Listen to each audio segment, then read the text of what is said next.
Unip kaaqutiaqsigikpin taalaqanilaqannasuk unip kaaqtuaq qaaviuraqama niviaqsiaqarualugguuq iñuuniaqaniqsuq angayuqaagamani sumitaimma niviaqsiaqarualuk amuniallatuneqsaq aasiisuraqallavluni supayaanik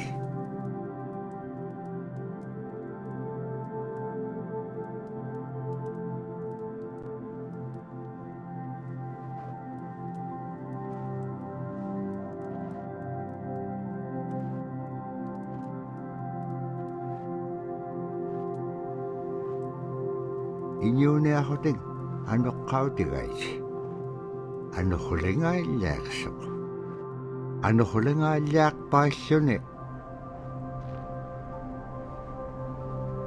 kisaimma paniqinialiaqsivut niviaqsiaqarualuk kisaimma isummeqpoq tavraasi kangitsaquaqsigaasumman anuqqulisugurugumagaan summan anuqqulingaaliaqamagaan tavraasi kangitsaquaqsigaasumman anuqqulisugurugumagaan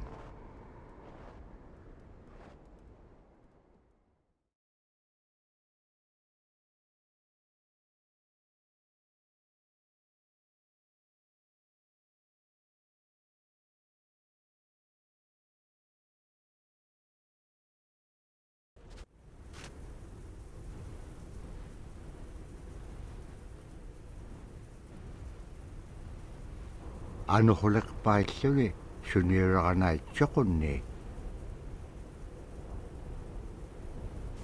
tavrani viaqsiaqarualuk ayuungitsoq payyagniuliqsoq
tuqutaawayaqtoq kisimeriorumi araannapqangapiaqtoq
Niveaqsiaqalualuk kangeqsingaluq supayaat ikayorteqaraniviluit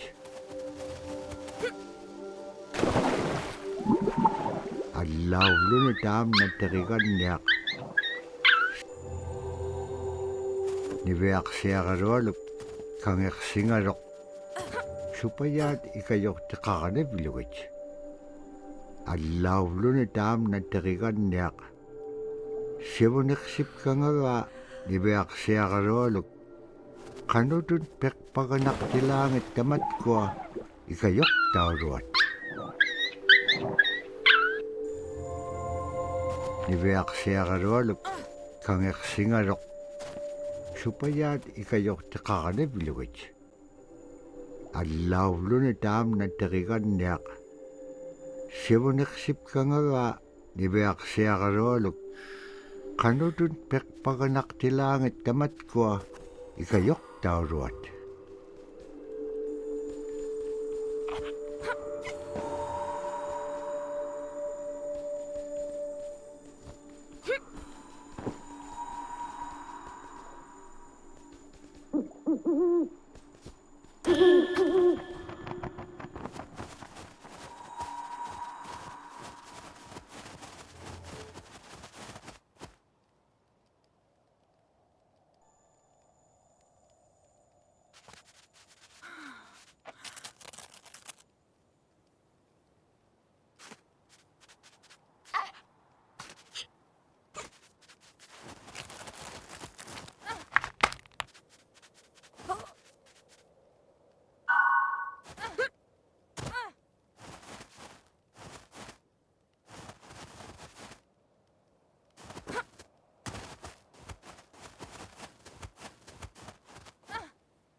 niveaqsiaqalualugulu teriganniaqalu ikayuutipiaqtuk siqaqaniurutimigini araa kangeqsinaitsoqunni qanuq pisilaanga aglaan tavra atautsikun aingaluk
Iverksiarluallu tikitkaa aimaarpini.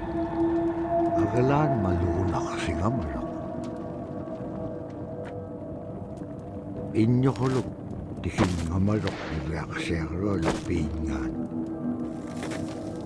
Ivaqaleqsimaloq sumittaimma. Nikatjakkumañainniqsuq. Paqitqaangaarnagu ivaqtani. Nunaaqqiq isiuaqtuaraniqsuq. Iñungi toquttartaauaniqsit.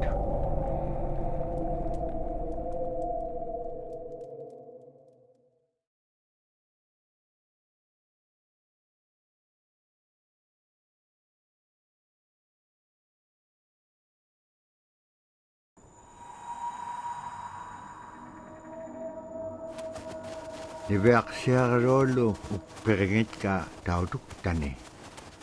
Tautugunaqtuaq sunapayaaq siquminganiqsoq. Niveaqsiaruallum iñuniaqatingi pisaullaganiqsut. Qanapimña anuqulaqpallqiñam tainnaqumiñaitka. Tamaanga ikumauaqtuamin qaqraaqpam iñua niptaq. Sumaalagullaqami niveaqsiarullum piitsingingani. Agalaan qaqraaqpallqiñat sagupingaitsut.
Haikuin tuting.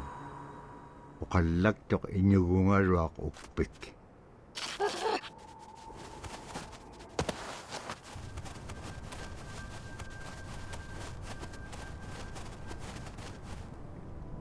Kano ko ilisimanek pa nga.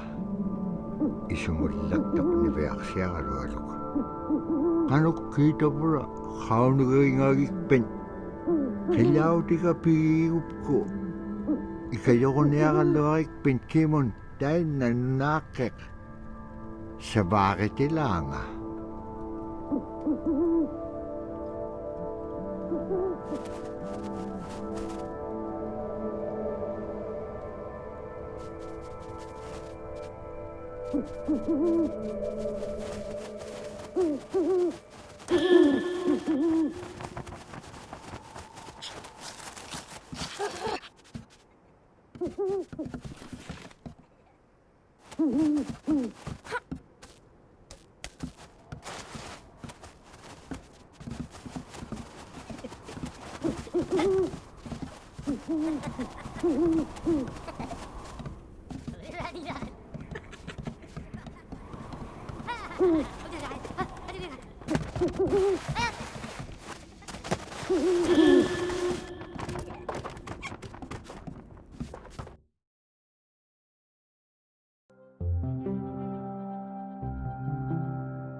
They're just like other people.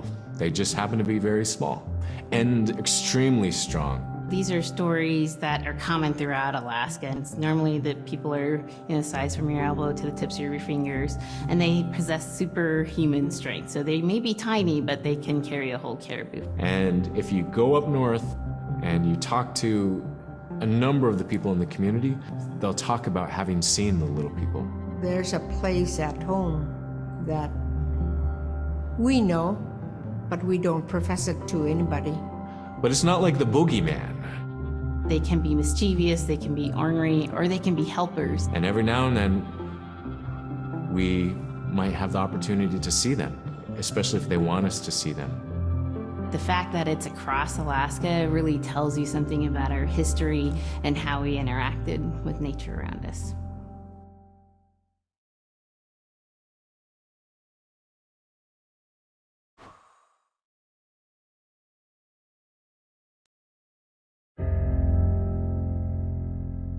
Drum is something that's common to all cultures in Alaska.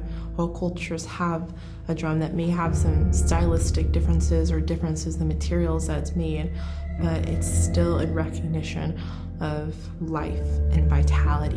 And the drum mirrors the heartbeat. And when you continue drumming soon, it will be in line with your heartbeat, because that's what it's supposed to be, the heartbeat of the community, and it symbolizes vitality. And it's the most tremendous feeling to be in a room and to have one long row of all the drummers and to have that feeling of unity, everyone beating in harmony, the drum beat in unison. It's the most beautiful feeling. And to know that you're connected, you're on the land that you are connected to. And even if you grew up outside of the community, that which is in you comes from this area. And it's the greatest feeling.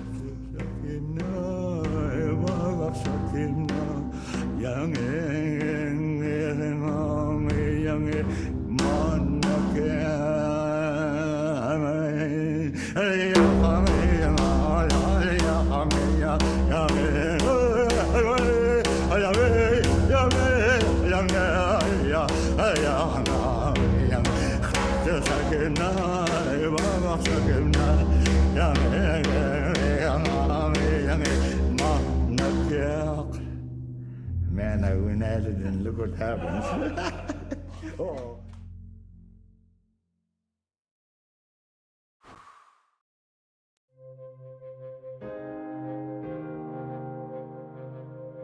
In the winter, when we were traveling, we didn't build sod houses, we built snow houses.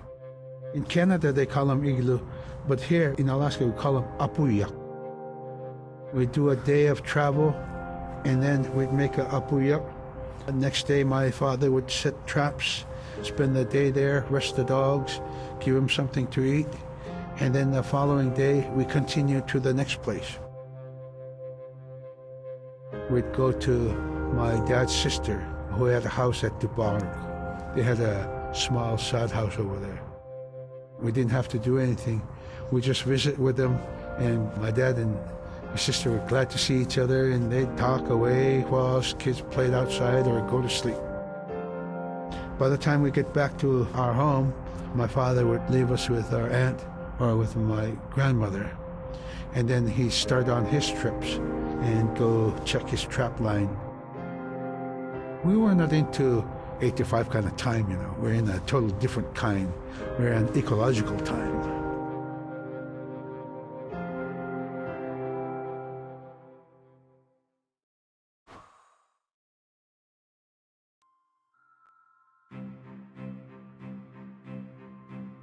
Sila is the weather. It also means the atmosphere. Here's the nuna, or the land. And it's anything from the land into the moon, the sun, the stars. That's Sila. It's a very spiritual, and we have a relationship with Sila. Sila has a soul in the same way we do as people, in the same way animals do. I think spirit helpers in and of themselves are really about how we're connected with things. And so it may be that there's a spirit helper that shows themselves as a bird to show you the way home, or it may be a spirit helper that actually decides to show themselves with the face and body of a man instead of their animal form.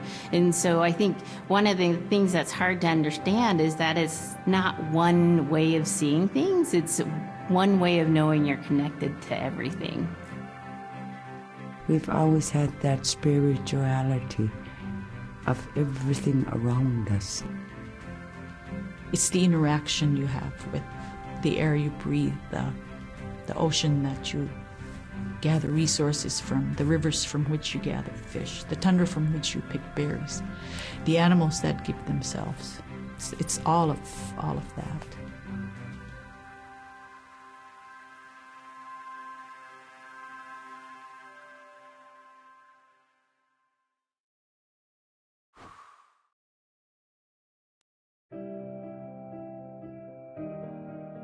Caribou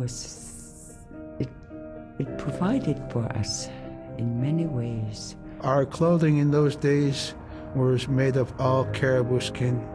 I grew up wearing caribou pants, mittens, caribou skin mattress, blankets. Some people had boots that were made with wolf leggings, sealskin sole bottoms. Baleen was shaved to make insoles. They kept us quite dry and warm as well. But the caribou skin clothing was the best. We would get as many yearlings as we could for our outer clothing. And for a heavy winter, we would get caribou in February or March because the hair was the longest and the skin was the thickest, and we would use those for our winter gear. With that stuff on, you could sleep outside in 50 below and it wouldn't bother you a bit.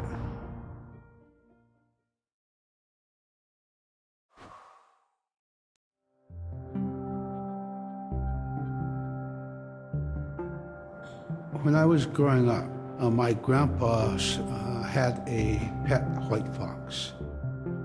If you're a good friend with a fox, when there's danger abound, they try to keep you from getting into trouble. They pull tricks here and there, and foxes are like spoiled little kids in a way.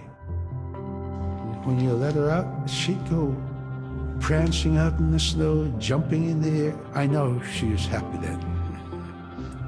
Come running at me and jump on my chest, knock me backwards, lick my face, and I try not to let it.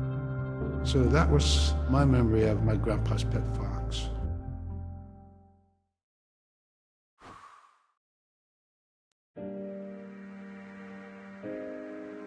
So scrimshaw is this really beautiful method of art that's done either on baleen or ivory, and traditionally it was used to tell stories.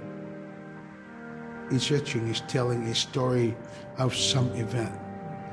Caribou hunting was taking place, this is what was going on. war began around this time, and so it sort of gives you a timeline of history through etching. An elder or the person who carved it would literally be able to read the scrimshaw story. They're like reading a book, in a way. A lot of the storytelling traditions would be things that after the storytelling was done, we'd just rely on the next person telling it. And so scrimshaw is a very important way for Alaskan Native people to record their history.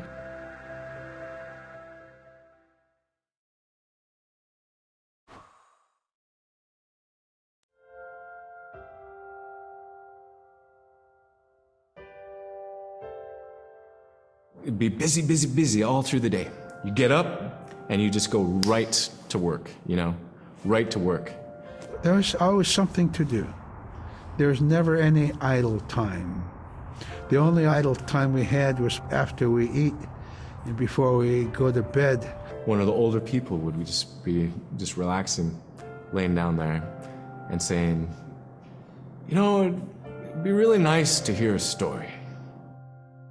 And then just organically, someone would just start telling a story. Storytelling for the Inupiaq people is very important because it not only created that sense of community, but is a way to pass on wisdom to the next generation. It was like TV, It was just like, it was as good as any movie you've ever seen. And the storyteller told it so clearly that it was just as powerful as any of the greatest movie blockbusters you've ever seen.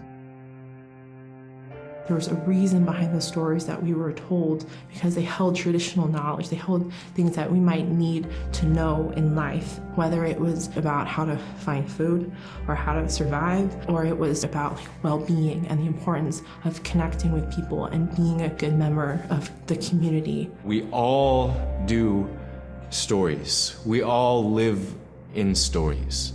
We all tell stories to our friends. And they need to be told. They need to be heard.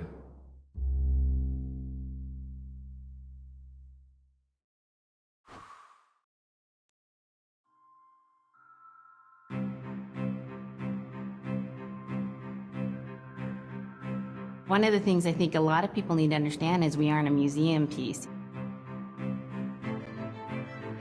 The Inupiaq people are a living people and a living culture. Even though we're in northern Alaska, which covers this vast area from Nome all the way over the Canadian border, is that there's this extreme value of interconnectedness and interdependence. It's a hunting society, a gathering society from thousands of years. This is what creates our culture. That special relationship between humans and the natural world and the animals, and that it teaches you how to have a society that doesn't do too much harm to the world. Love and respect for nature, for one another, for our elders. Very, very fundamental value, key to life. Our values are something that bind us all. The importance of sharing with one another, the importance of spirituality, and the connection to the land, our traditions, how we hunt, sharing of stories and songs and dances. I'm Inupiaq. I'm from the Arctic Ocean. I am Inupiaq. It's very important to me. It's who I am as a person. And we're very proud of who we are, and we want to continue that.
Kila rarak tuan dibiak syarul lo kakitnya. Asi ane pilih suna iduk tu segulu magar.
Dibiak syarul lo sabat tu kumi ahlawit immenyaurat paket ka upiang kayaw dinga.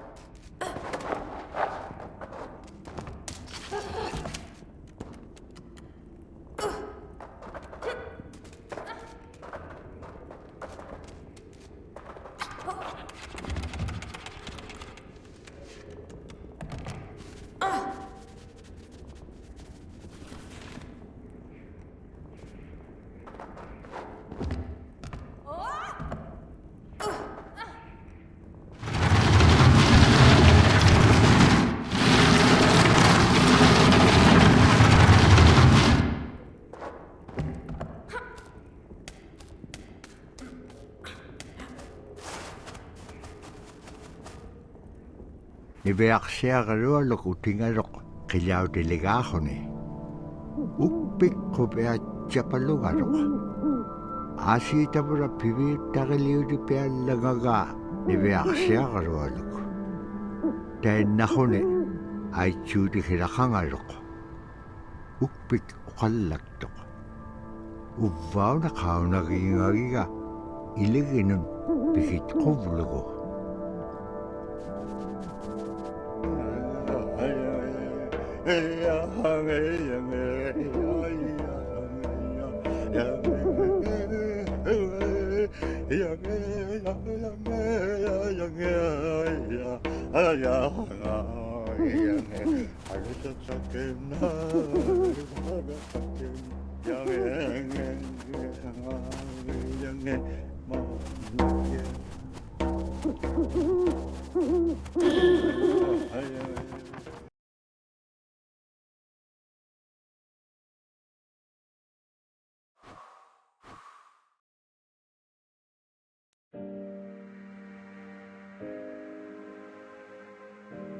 The bola is what we call kilamitang. And the kilamitang is made out of braided sinew tied out to some heavy bone which you could twirl. In my case, we're catching ducks. When we're out whaling, sometimes the ducks start flying. And they're good for duck hunting. You know, if you're a whaling crew, you can't make too much noise. So you can't use a shotgun for getting some duck soup handy, you know. So bolo was a really handy weapon to use for catching ducks. You know, the ducks fly in, you throw it up and tangles up the bird, and down they go.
Tavratain na igilehotik.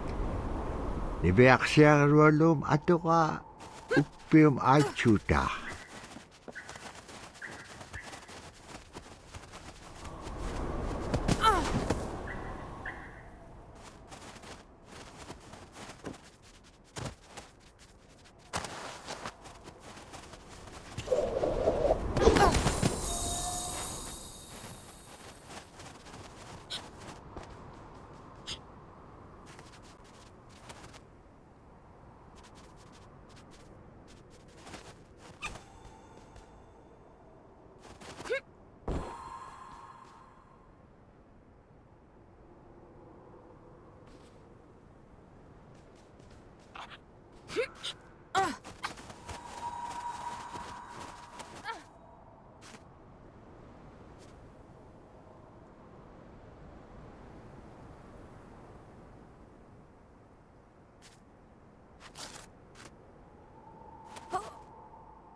Sila tanet nunaking mata inyukulok kasuwag.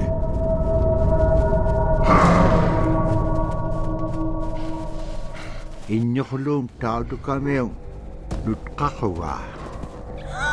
Agalaan ni Veak siyakarwalok sa pekinyaksimarok.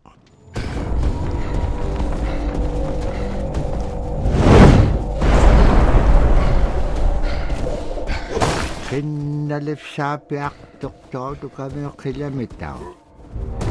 Sabra ibaktanin tawdo kayo.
Anap kaslik kalwaktuk agalan igilaw ningap si kakanaksisi nyaktuk.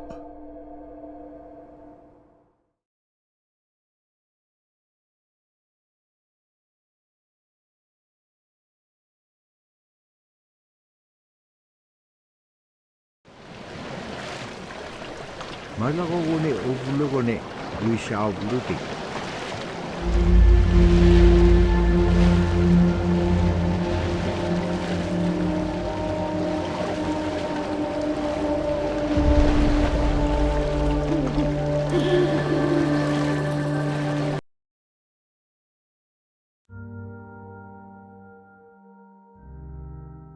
The scaredest I've ever been, I was 12 years old.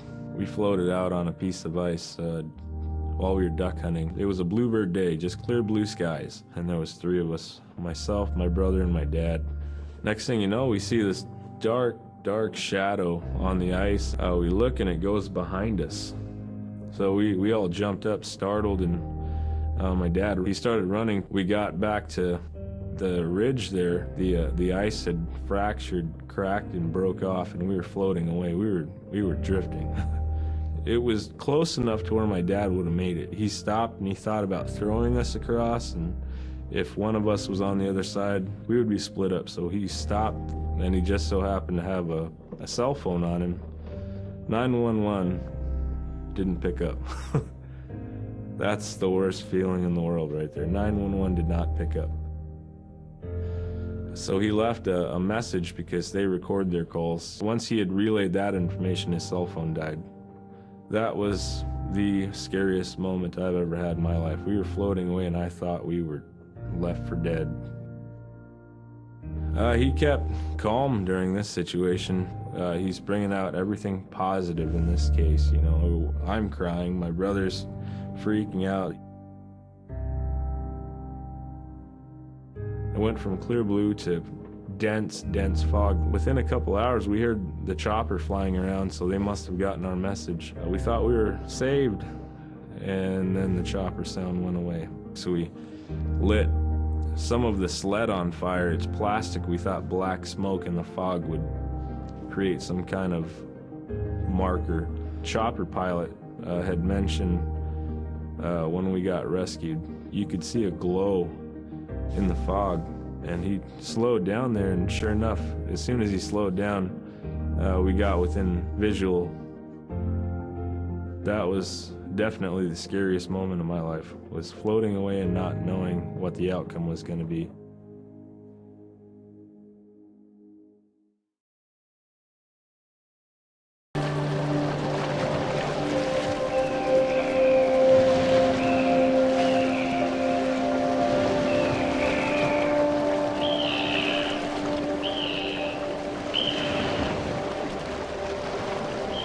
Tavra tuvaruam tikichu.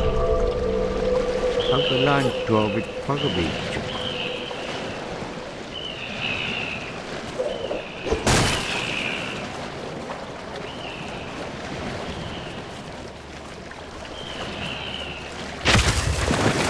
Siku nalunak to hanok igila kaniyak kilang.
Pisasa ko may akalaw na anak ko rin. Pinatitaka bicho.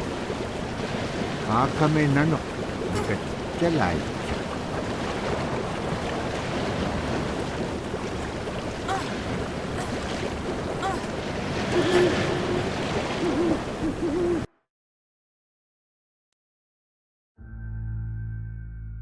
We're very much aware of the climate change. And it's been for many years, even before climatologists were noticing this change, Inuit were already saying, Sila alangoktok.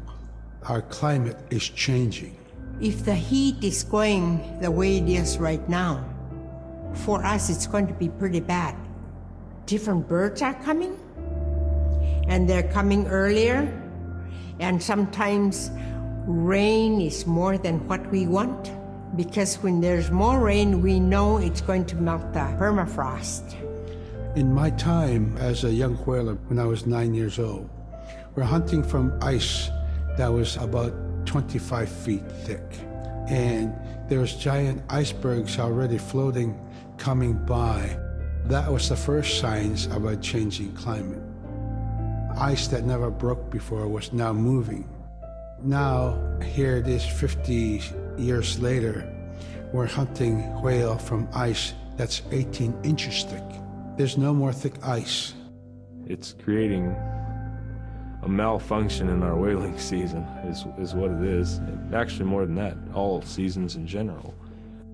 I think we are more scientists than more people will realize. We have more knowledge of those things than people will ever know.